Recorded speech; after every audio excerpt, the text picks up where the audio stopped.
Yo, what is up, my people, man? Welcome back to the SaucyTakez podcast. We bringing you an episode, man. Gators out of town. He's on a cruise doing his thing. You know, Swift is banned until he wins a game, essentially. And we got Hunter here, man. Hunter is back. How you doing, man? How you been, man? I have been all right. Been okay. Went to the Dolphins game on Sunday. It's Dolphins Steelers Sunday Night Football. It was electric. I think I saw like 3 fights. All Dolphins fans won, of course. And yeah, we got the dub. My fantasy team has been performing absolutely horrendous. Yeah, man. We're definitely gonna get to how shitty your team is, or has been at least so far. Yeah.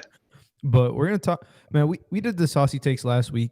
Hunter, me and Gator. We're just gonna recap some of these, man. Obviously they're saucy for a reason, but we started off with Tyler Heineke. Last week he was ranked quarterback 23, and we said he was gonna finish top 12, finish top 14. I think that doesn't fully qualify as a dub, but I definitely think it's not a horrible take. I mean, It's not an L. It's not a dub, but it's not an L. Did you see any of this Packers game with Heineke? No, I did not. Unfortunately, my streaming services weren't working too well. Hey, man, Tyler Heineke. Let's just say he got some balls on him, man. He throws that shit up to Terry, and he lets Terry go beat Terry. So I need Jahad Dotson back. Makes 2 of us. I have him in another league. And moving on, man. I had David Montgomery busting. He was ranked 20th. I had him outside the top 35, and he finished 24. I don't think that's a bad. That's a bad. You missed on that one, buddy. Yeah, I think that's you missed it by 11 spots. 11 spots. Yeah, it's definitely a swing and a miss. But at least he did worse than what he was projected. But he got that tutty. I'm not gonna lie. Dare I say, I still think Khalil Herbert looks better. Yes, he does. Khalil Herbert is the better running back. That's a fact. It's crazy that they beat the fucking Patriots. They beat them bad. It's crazy that they scored 33 points. That's the crazy part. Yeah. Joseph was like, "Oh, maybe I should start Justin Fields next week." I'm like, dude, if you ever say that out loud to yourself, you should be punished. I don't know why Justin Fields is on his roster, but whatever. I don't know. We move. Yeah, we're moving on, man. Super quick here. We got Gator's take. His bust was Breece Hall. He was ranked 11. He said he was going to finish outside the top 24, and he finished 22nd. I'm gonna let you take care of this one because he's on your team, so I know. Yeah.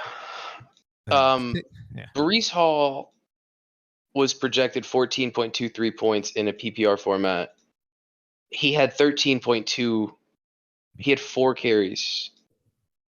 No targets, no receptions. He had 13.2 points on 4 carries. So I don't know if you can call it a bust. He basically met his projection. He did get injured. I think that if he does not get injured, he might finish as the RB1. Just based off of the trajectory that he was going. I mean, what are you going to do there? But I definitely think it's a miss. Obviously, he put outside top 24. He finished 22nd, but we're not going to count this as a dub or a miss just because it's an injury. We never want to see those. Unfortunately, it's one of the, I would say, if not the best running back this year out of this draft class. Kenneth Walker might have something to say about it, but definitely one of 2, and both have been literally elite. Like Breece Hall has outperformed his draft stock up until this point, and then some, I would say. Yeah, he was the RB7. I think he's probably one of 2 or 3 running backs. I don't exactly know the statistic, but he's one of 2 or 3 running backs that have finished with double-digit fantasy points in every single game this season. Wow. RB7, I got him in the 6th round, mid-6th round in our draft. People were hating on me, saying it was a bad pick, and obviously I didn't it was say not. That, but I mean, I do think he was, he was in a murky situation to start the year, but I ultimately think talent always wins out, or not always, but with good coaching staffs, it wins out. And I do think, dare I say, the Jets have at least some kind of competent coaching because they're winning games with Zach Wilson at quarterback. I think the Jets offense was entirely Breece Hall. and I think Yeah. that it's really going to fall apart. We'll see if James Robinson is an Stable. acceptable substitute for Brees Hall, but Yeah. I don't think he will be. No, I mean, yeah, I'm with you. I'm with you right there. He was definitely the focal point of that offense, and he's kind of what, because they weren't the most efficient offense, but he would just break one out every week and get into the end zone. Literally 4 straight weeks with the touchdown, elite Yeah. numbers. My boom was Sir Najee Harris. He was 18. I had him top 8. Finished 28. I would say that's another miss. Your boy's struggling this week when it comes to running backs personally. But I don't know, man. I like the volume that he was getting. I don't think he looked horrible. It's just Oh, he looked this horrible. offense. This offense doesn't get into the and it just it's not good enough, man. The Steelers offense is just not good enough. And shout out to Dolphins defense. They were playing pretty good.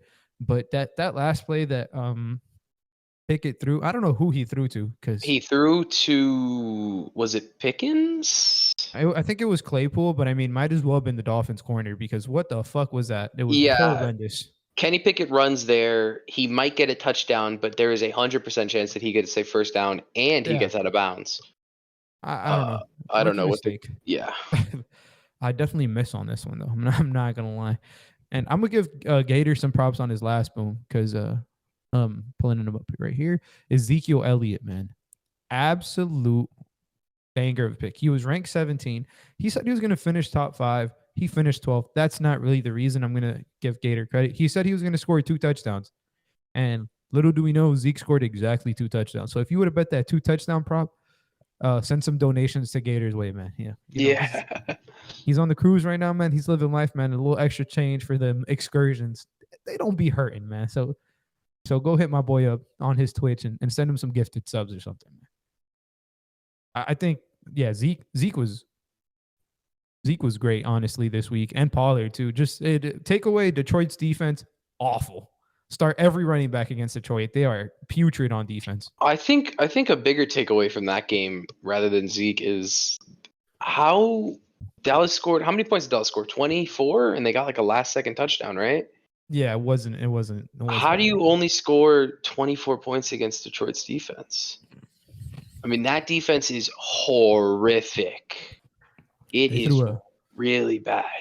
they threw a 2-yard touchdown pass to like some guy I had never heard of. His name's Henderson, P. Henderson. On like the last play of the game or something like that. Yeah, so Dak can get his fantasy score up there. Thank But God he did.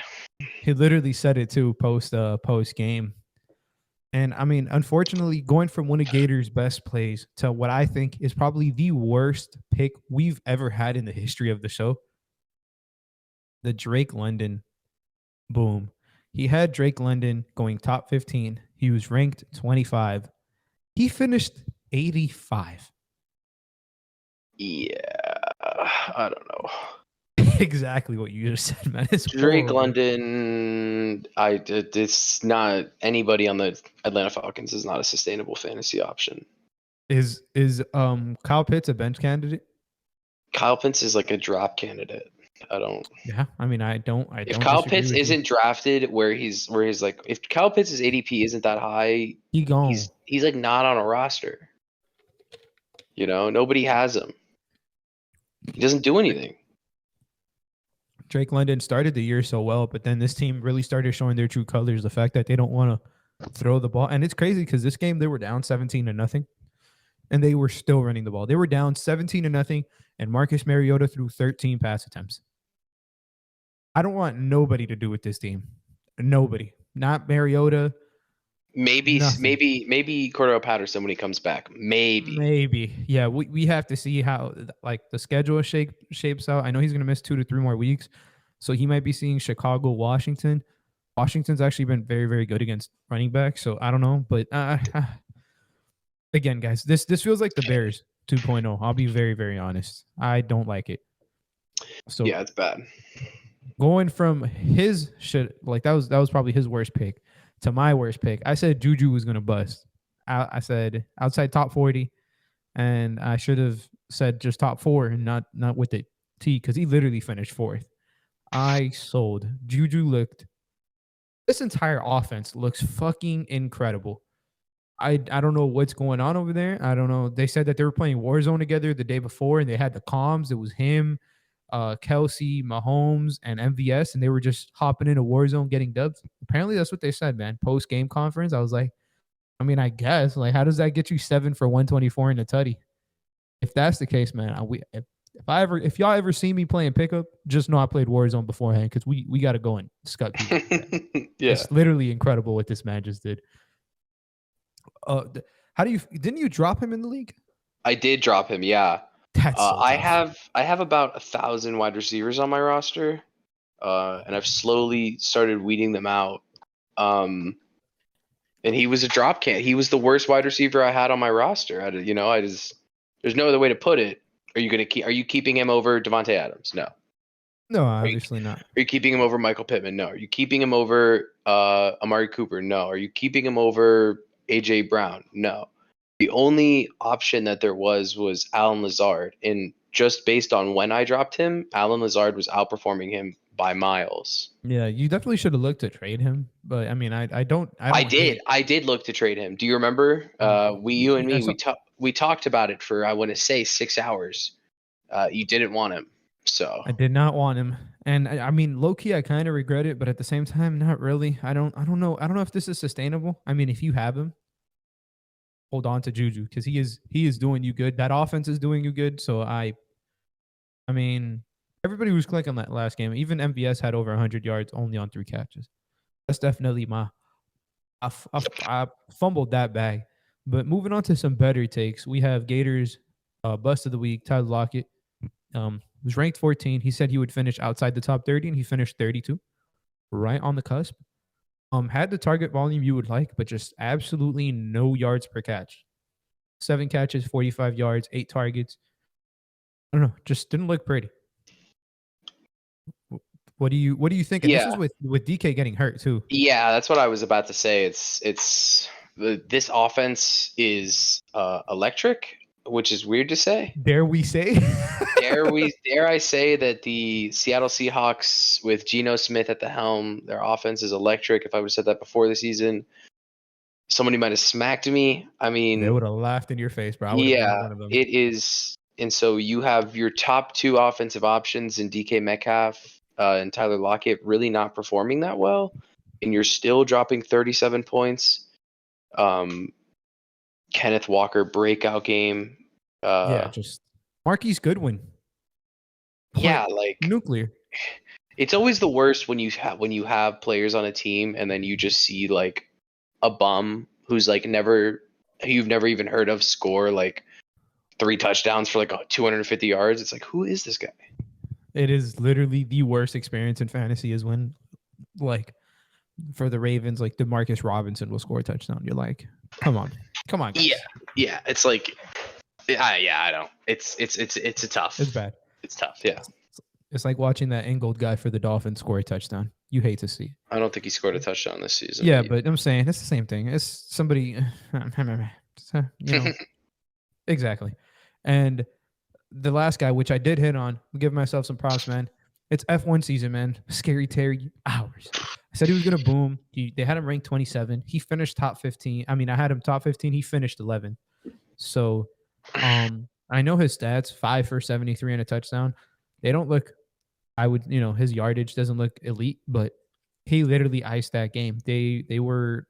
It wasn't looking too good for Washington, and on a second and like 10, they threw him a whip route, and he cooked Jair Alexander and proceeded to get like 12, 13 yak yards. He beat him down the field for a bomb touchdown.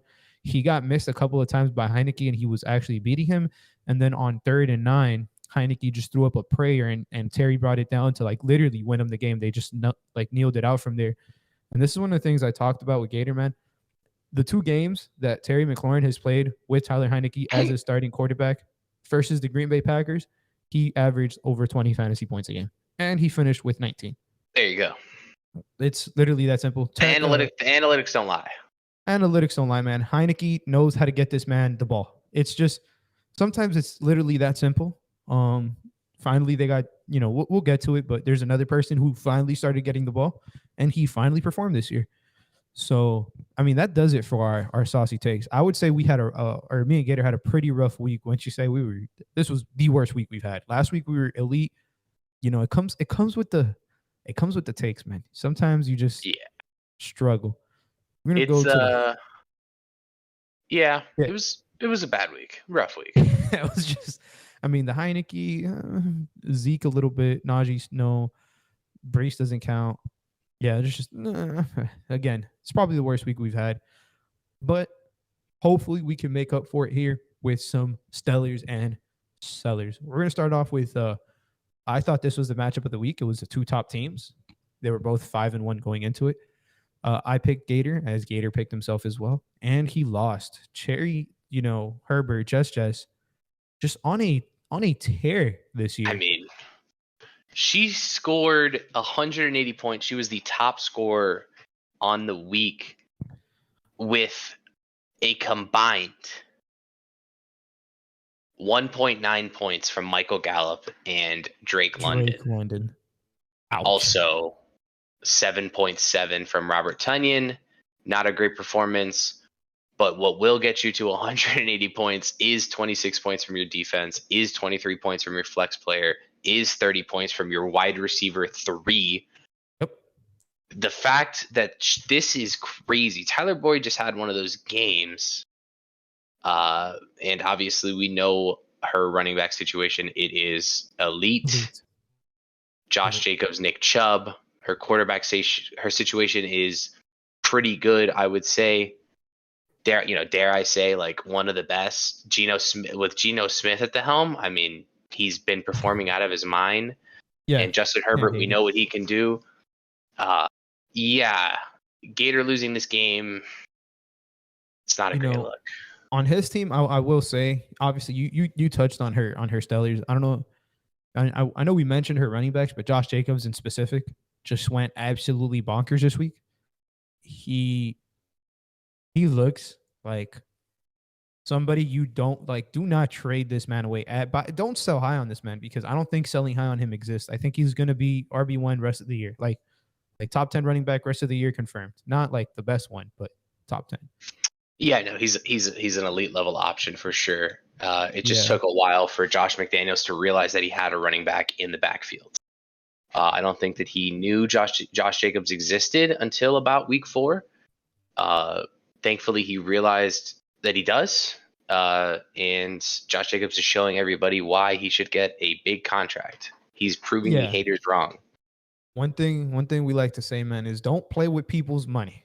Because when you play with people's money, shit start getting funny, man. Yeah, they declined the 5th-year option on him, and he's having a career year. So, and it happens just about every year. I'm not gonna lie. Whoever just take chances on those players who are on contract years, because they're due to ball out. Talking about balling out for Gator, though, he had Patty with 31. I would say that was one of his biggest stellars, as well as Mr. Mike Williams was going to be a stellar, but he unfortunately got hurt late in that game. For sure. I would say D Hop is a stellar. Oh, I mean, first absolutely. game back.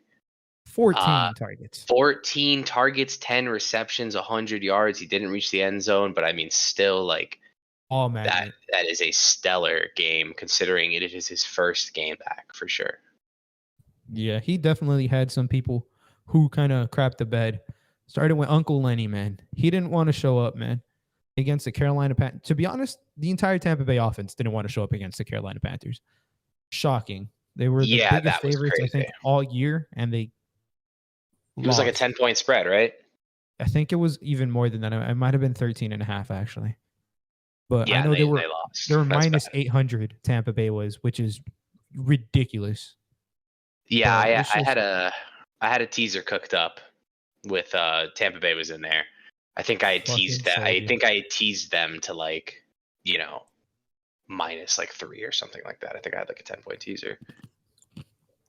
Yeah, it was like 20. It was like 25 to win like 115 or something like that. That was the only leg that didn't hit. Yeah, I will say he also has a couple of sellers on his team. Mr. J-Rob with a big old donut. Hate to see the big old donuts. Yeah, you definitely do. His name, you see it right there. He has it put as ET. Who? Back to the bench you go. No. Away you go, Mr. James Robinson, to a new team. Etienne season is officially here, guys. But Mac Jones getting him 1.2, like just a shitty week from some of his players. Honestly, 130 points is not great, but doesn't like it's not too bad considering he had literally 1 point from his super flex and his regular flex. It's and his 4 points from his RB1. and from his RB. I mean, I think Kamara's his RB1, but yeah, I agree. Well, Leonard Rough. Fournette has performed better, but yeah.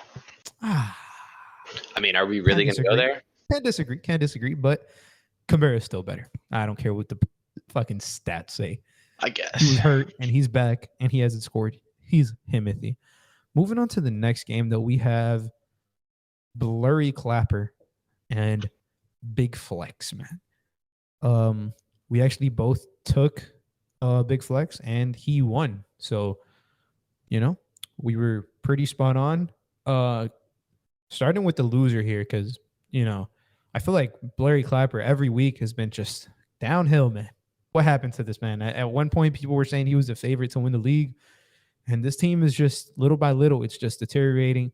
I mean, if you're starting Ryan Tannehill, it's ugly out there with Najee and like just some of these players. He wins this game fairly comfortably, but bye weeks are going to do what bye weeks are going to do. Obviously, if he has Stephon Diggs, if he has Josh Allen, if he has Miles Sanders, he wins this game comfortably. It's not even a question. But yeah, he definitely had a lot of sellers on his team. Ryan Tannehill being number one, and then DK Metcalf unfortunately getting injured.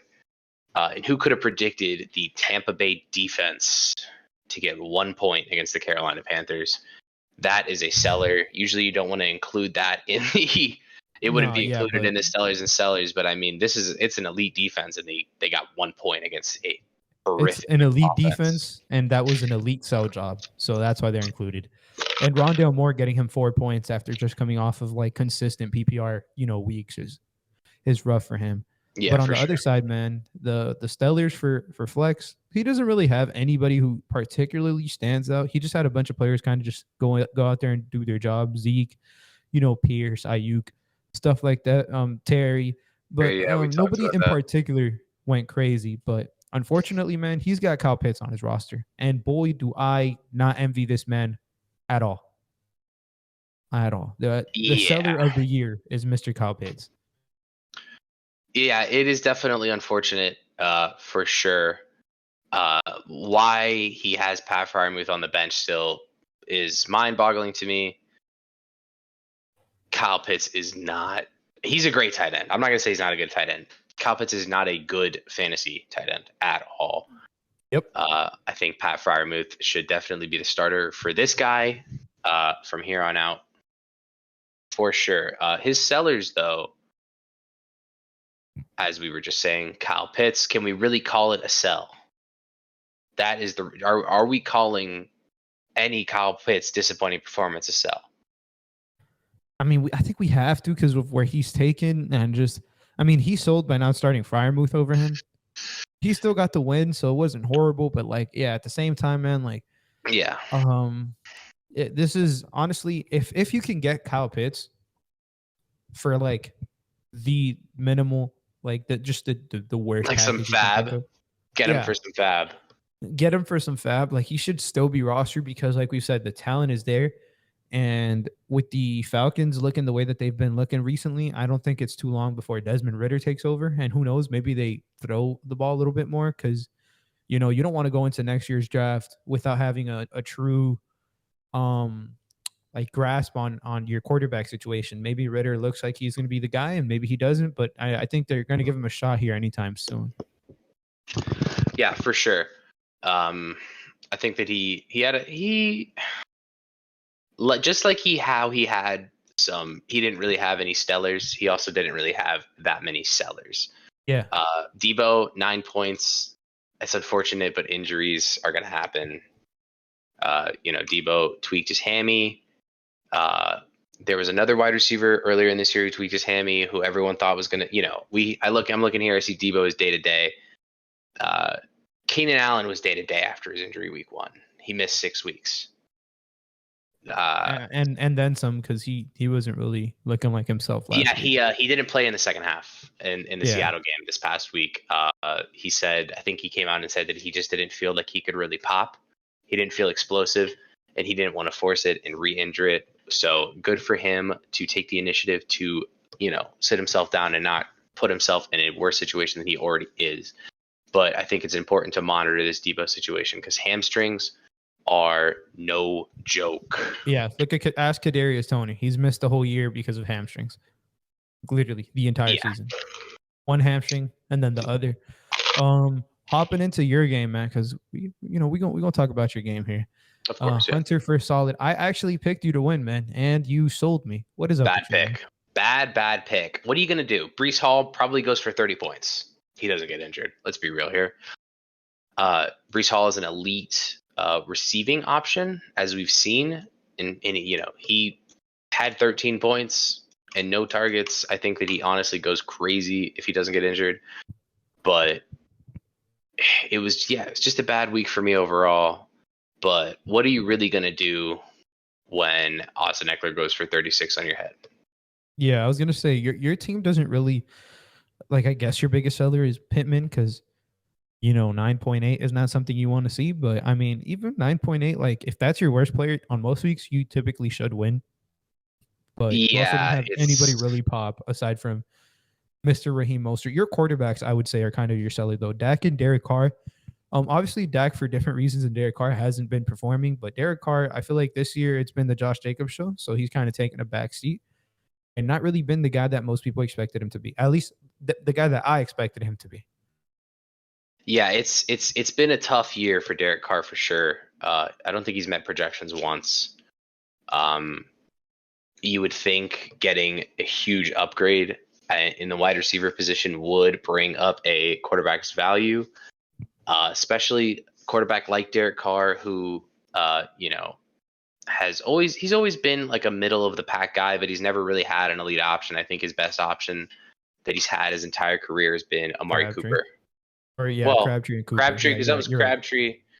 Yeah, but Amari Cooper in his rookie year, his early years was very good. I mean, he had Darren Waller, Hunter Renfrow last year. But Derek Carr has always had the talent, I think, to kind of perform really well in fantasy. But I don't really know what's going on this season. My team has just been, like you said, no sellers in particular. I guess you could say probably Derek Carr and Michael Pittman, but no stellars. I would ask you, because I mean, I know Breece Hall's out for the year, and I mean, so how comfortable do you feel going into the rest of the season with Mostert, Harris, Damian Harris, that is, David Montgomery, and Dante Foreman as your RB2s? Because I'll be honest, I despise that for you. I think that's awful. Yeah, it's really tough when you start the year with your running backs as Christian McCaffrey and Javonte Williams, and people look at you and they go, wow, that's probably the best, if not top 2, top 3 running back rooms in fantasy right now. And then you trade Christian McCaffrey because you don't have any wide receivers on your roster, but you still got Javonte Williams, and then he tears his ACL. But it's okay because you have Breece Hall and he's breaking out, and then he tears his ACL. It's rough. I've literally done everything I can. I don't think that a fantasy manager can do more than I've done this season in terms of trying to build a good roster. I've done really good on waivers. I think I've done really good with trades. It's just a rough. Injuries are killers. Are killers. I will say for the injuries that you have had and stuff, I would say your running back room isn't literally, it's not horrendous, but I think Raheem Mostert is a solid start. Yeah, RB2-ish every week. Yeah, Chase Edmonds is literally losing his own job for himself. If Chase Edmonds figures out where his hands are, he may be able to get some snaps, but yeah, he cannot catch the ball. It is horrendous. Raheem Mostert is showing that he can be the guy. Yep. And so and I think that the Dolphins offense needs, as a Dolphins fan, I think I believe the Dolphins offense needs to expand more. It can't just be this one-dimensional aspect where you have Tua dropping back and getting the ball out of his hands in 1.5 seconds to Jalen Waddle and Tyreek Hill. Yes, it can work. We've seen it work, but defenses will pick up on it. Raheem Mostert is kind of showing that he can perform well as the RB1. So I look for them to his snap share is steadily increasing week after week. So I look for them to get him involved more. And I hope that they realize Chase Edmonds is not the pass catching back that they. No, Chase Edmonds is literally irrelevant for this team. Bring back Myles Gaskin. He'll do a better job. And with that, we move to Solid's team. He beats you. I think the stellar. I mean, come obvious on. Austin Eckler. 37 points, damn near. Just absolutely crushing. George Kittle with a 24 points, and I would say, I think, again, not many sellers. Jamal Williams, 7.3, and he lost a fumble. So it was really around the 9.3 range. Like, again, just not really many sellers. I think the seller for this man, and I want to bring this up because it's not just this team. It's literally every single league I'm ever in with Solid is Brandon Cooks. He has Brandon Cooks in every single league. And this year he has been awful. One of the, just really bad. So I hope he sticks it through with his boy. But yeah, man, I do believe that Brandon Cooks will finish the year with 1,000 yards. He does it every year. I don't know how he does it, but he does. How many does he have currently? He has 281. I'm sorry, man. He might get it done. How many games he got left? 1, 2, 8. 11 games. He goes for 100. If he goes for like 80 each game, I think he got it. Which is not unreasonable.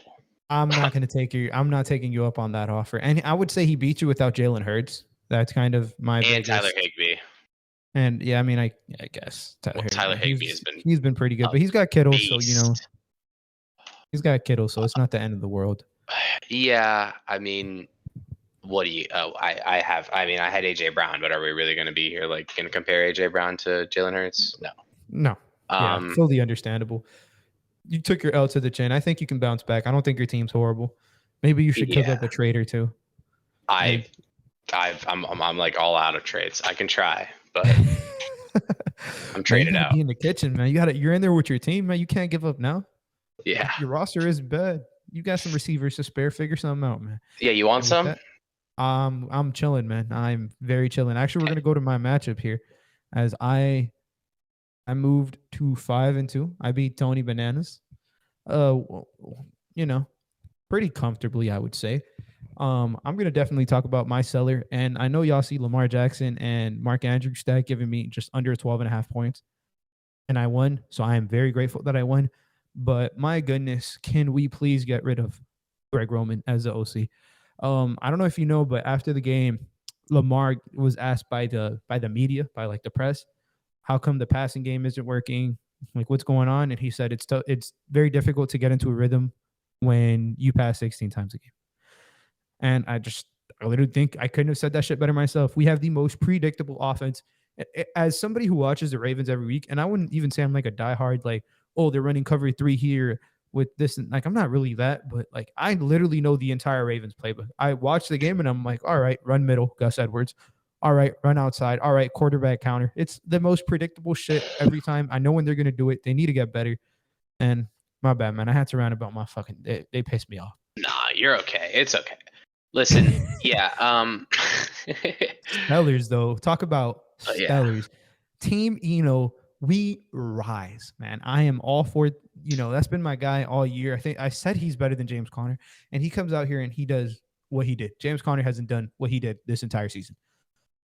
Mike Evans, I would say my team just all in all was very good outside of those two. And Daniel Jones getting me a 30 bomb. Are you fucking kidding me? 100 rushing yards. Has he ever dropped 30 in his career? Oh yeah, come on, man. It's Daniel Jones, bro. He'd be running for 150 yards sometimes. Let's look. I'm looking here. I'm looking. I feel like he has. Yeah, last year, week 2. He dropped it. 32. He's dropped it twice last year. Whoa, what happened in his rookie year? Okay, wait. 1, 2, he was a demon. 4. He had 4 30-point games in his rookie year. He's had 2 since then, including last week. So 3 since then, including last week. Correct. Yeah. But yeah, man, and DJ Moore finally worked out for your boy. We were talking about mentioning receivers who they need to get the ball more and this and that. He's one of them, and I'm so glad that PJ Walker threw this man the ball 10 times. Boy, am I happy to see that, man. I love DJ Moore. I doubt he's going to get traded, but if he does, that's even better for me because, you know, the teams that are trying to trade for him are very, very elite. So I'll take that. Get him on the Chiefs. Oh, man, please.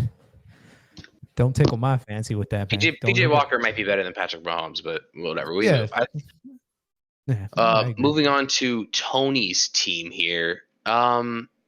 His sellers, are we going to consider the Buffalo Bills defense a seller? They did not play. Yeah. He definitely sold himself. What's it called? Zach Ertz is not a great fantasy option. I don't really think. He's very inconsistent. Cortland Sutton, 5.3, 9 targets. Backup quarterback, though.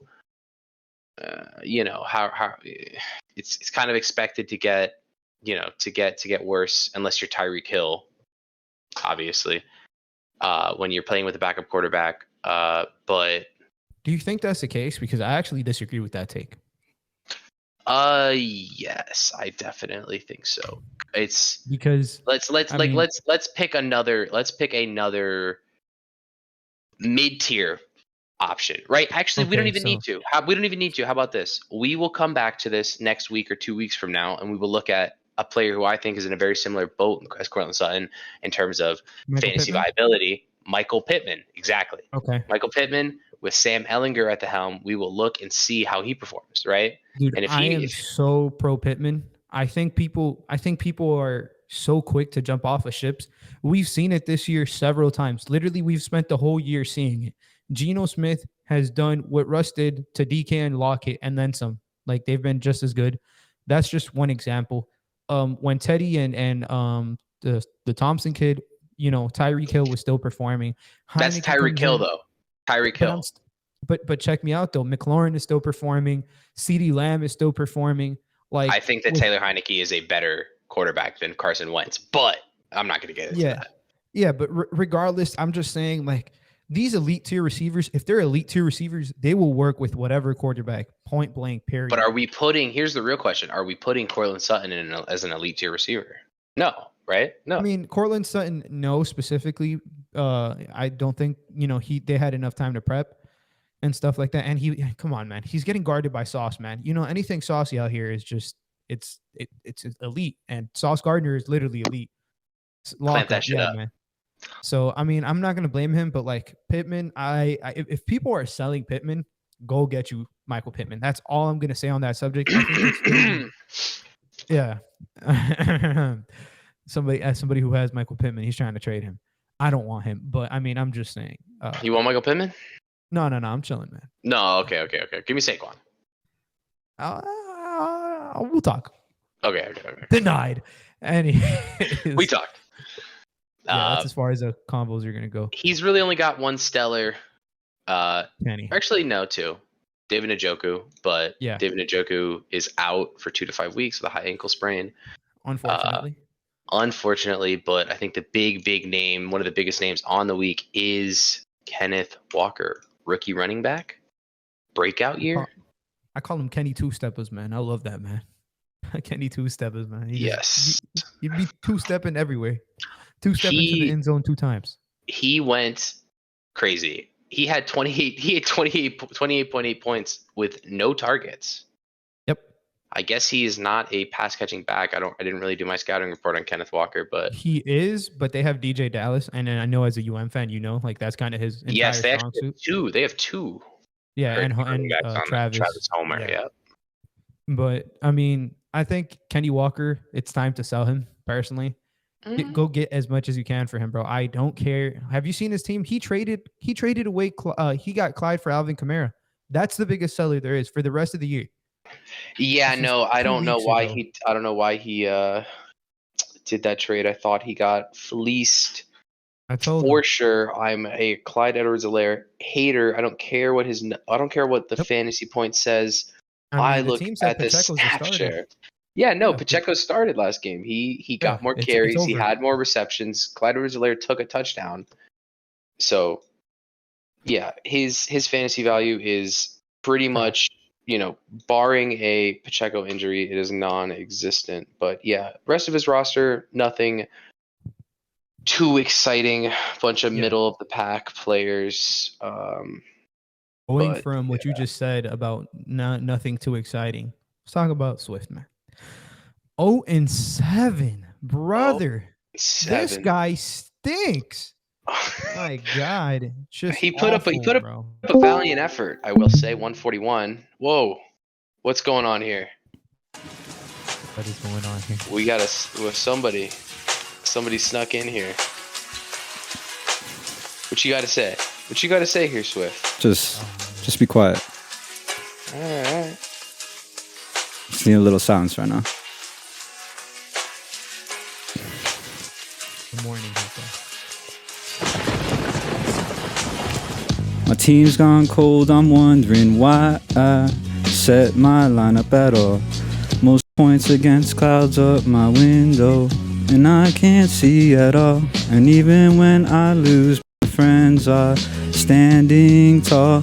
It reminds me that it's not so bad, it's not so bad.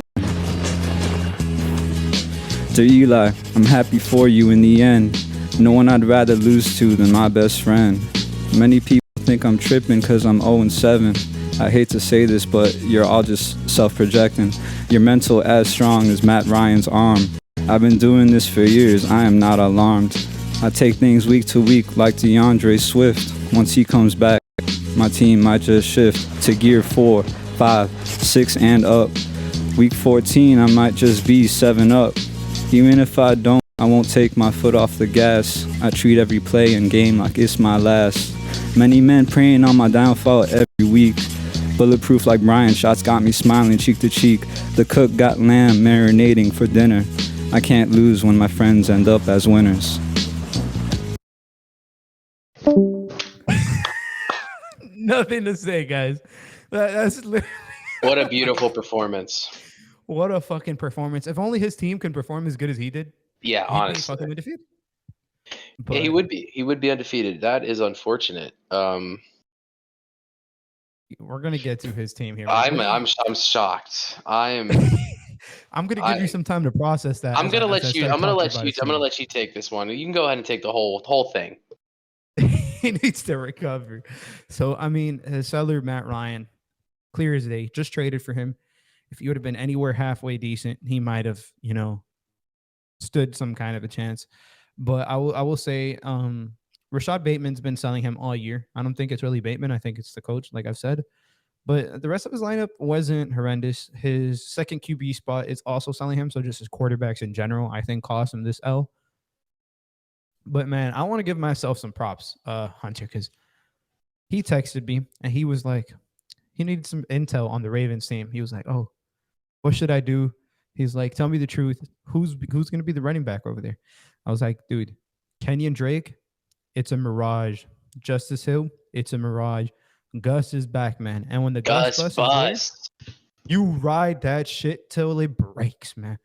And Gus Bus came in there 16 for 66 and 2 tutties. This is the only way. We're not even doing a waiver wire segment because this is the only guy you should be picking up off of waivers. Point blank period. Somebody who's going to be long term, like not just like a 1 to 2 week solution. J.K. Dobbins is out for 4 to 6 weeks. That might turn into the whole year. You never know with the Ravens. And Gus looks like the guy. Got 2 goal line carries. Got all the goal line carries, I should add. And he really didn't play the second half. It was a lot of Kenyon Drake because he was still getting his feet back up under him. And I'll give myself some props for that, man. Props. I'll give you props.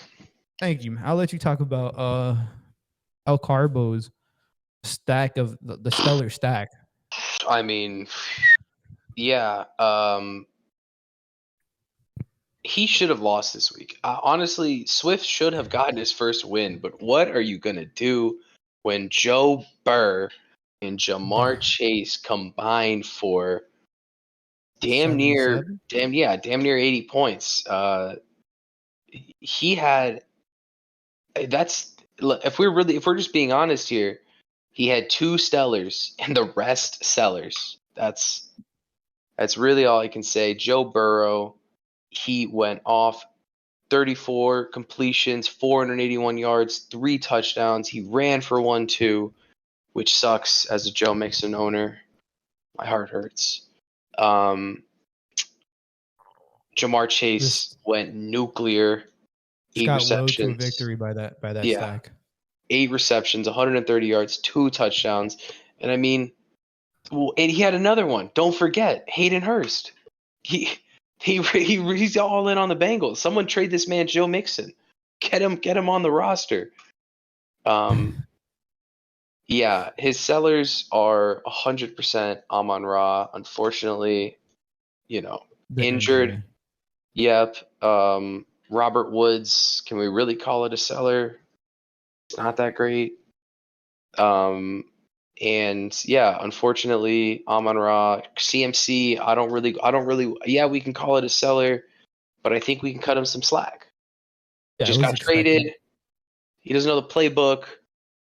I think you give CMC another week. He will figure it out. He'll learn that playbook, and I think that the 49ers overall will become a way better team. I fully agree with you on every single one of those takes. His team, unfortunately, he got carried for Joseph's sake. Eli's team just carried him, willed him to a victory. And with that, we're just going to pull up the league standings just so you guys can get an idea. Every matchup that played against each other this week had the same record prior to the matchup. The only one that didn't was Joseph and Eli. And I know you see your boy up there flirting with first place, man. The only loss Herbert has just is to your boy. So I feel very confident. I know we didn't even talk about Etienne, and he's on my bench. Oh, dude, come on, guys. I love to see it.